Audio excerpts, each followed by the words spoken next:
it would not surprise me, not even a little bit, to see $10,000 gold before the end of 2026. I think we will. I like to be conservative in my written forecast because, Wow. it's good to be Yeah. right. But yeah, but $5,000 is within reach, but $10,000 would just come as no surprise for gold. And there's kind of like a fifth grade math issue here. It's not complicated, but so people think of the dollar price, $100 an ounce for $1,000 an ounce. And let's say you have 50 ounces and gold goes up $1,000 an ounce, well, you just made $50,000. And if it goes up another $1,000 an ounce, you just made another $50,000. So that's true. But people get anchored on the $1,000 benchmark and making $50,000.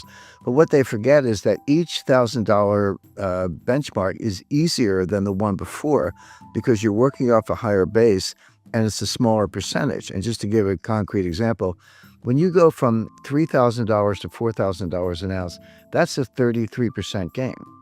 But when you go from $9,000 to $10,000 an ounce, that's only 11%. That's like a good week the way gold's been going. So my point is, you're like, hey, it took a really long time to get from 3,000 to 4,000, which is true. But so therefore it's going to take forever to get to 10,000. That's not true because it'll make its way to 5 or 6, but it's going to go 7, 8, 9, 10 really quickly. So silver's along for the ride. You at that point you're looking at $200 an ounce. I mean that's not even a stretch. The people talk about the gold to silver ratio. You can calculate it. It's just a number. There is no fixed ratio. This goes back to some 19th century lobbying campaign by silver miners. People talk about 16-1. That was a political lobbying thing. There's nothing natural about it.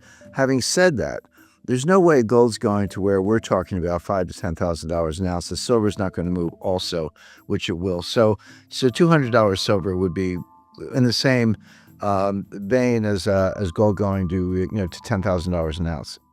It just feels like to me, Jim, that silver is almost finally able to shine through and is showing its true price.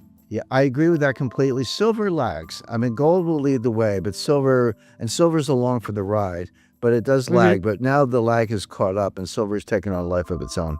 There are drivers of gold. There are fundamental drivers. Now, some of this is momentum. It gets going and people jump in, but we're not at the crazy, momentum stage where, it's a retail outlet. People were lined up around the block. I mean, some places, Exactly. but we're not there yet. But there are some really deep fundamental things driving gold. One of them we've talked about before.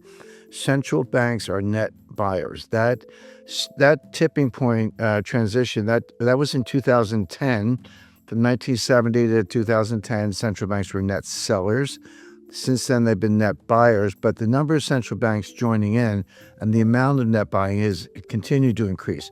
So that's just a good fundamental driver. And it's important for investors because central banks are actually pretty smart buyers. They mess up other things, but they're pretty good when it comes to buying gold.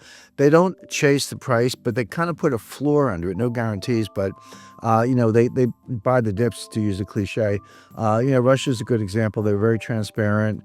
They would just put in a standing order, 10 tons a month or whatever. They didn't want to disrupt the market. But if they see a dip, they'll buy it. So it's great for investors because you have all the upside, but the downside is kind of limited because the central banks will step in. So that's number one. Number two, good old-fashioned supply and demand. The supply has been flat for 7 years, around 4,000 metric tons a year, up a little bit, down a little bit. I'm not saying peak gold or gold output. There are no more gold mines that are out there, although they are getting harder to find and more expensive to mine. But demand keeps going up. So at least where I went to school, when demand goes up and supply is flat, the price goes up. That's how you make the market work. Institutional investors are dipping their toe in the water. And the thing to understand about institutional investors, now I'm talking about sovereign wealth funds, endowments, big mutual funds and so forth. Their allocation to gold is tiny. It's like 1 or 2%. You would think maybe it's 5 to 10%. It's not. 1 to 2% is the right order of magnitude. If they just went from, let's say, 2% to 3%, that's not like a huge move. But just going from 2% to 3%, the amount of dollars involved was so large that, I mean, there's not enough gold in the world at these prices. That's something that would shoot the price even higher. That's starting to happen. So, and then the fourth element I would list is, we still have the bombs and missiles, but a lot of 21st century warfare is financial warfare. And this a lot started with the effort of really the EU, but the U.S. was involved at the early stage to steal $300 billion of treasury securities from Russia that Russia bought them legally, made the money on oil, bought them legally, put them in a custodian in Brussels called Euroclear. But when the war broke out in 2022, those were frozen. That's to be expected. But Europe took steps to steal them and use them as collateral for a loan to Ukraine. So Russia would be financing Ukraine in a war where they're fighting Ukraine. It was a crazy idea. It seems to have died down, but it was out there discussed for years. Well, if you're Saudi Arabia or Japan or Taiwan or Brazil or any large holder of U.S.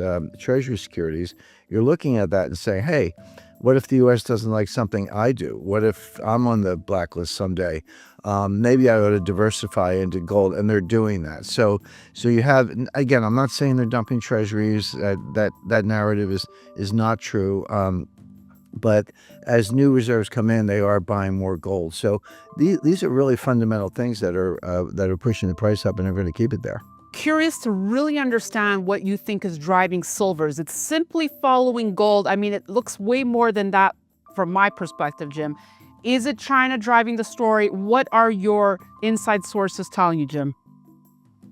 Well, China actually does like silver. They've been buying enormous amounts of gold. We've talked about that. But historically, China has always treated silver as a precious metal. In fact, until fairly recently, they settled their balance of trade in silver. And they like that. So they're part of it. But there's a lot else going on, and we don't know all the facts. But Yeah. there have been some supply disruptions in the London market, and the lady named Blythe Masters, she was the head of commodities trading for J.P. Morgan for a very long time. She's moved on to other things now, but she was referring to gold, but it applies to silver. She said, gold never settles.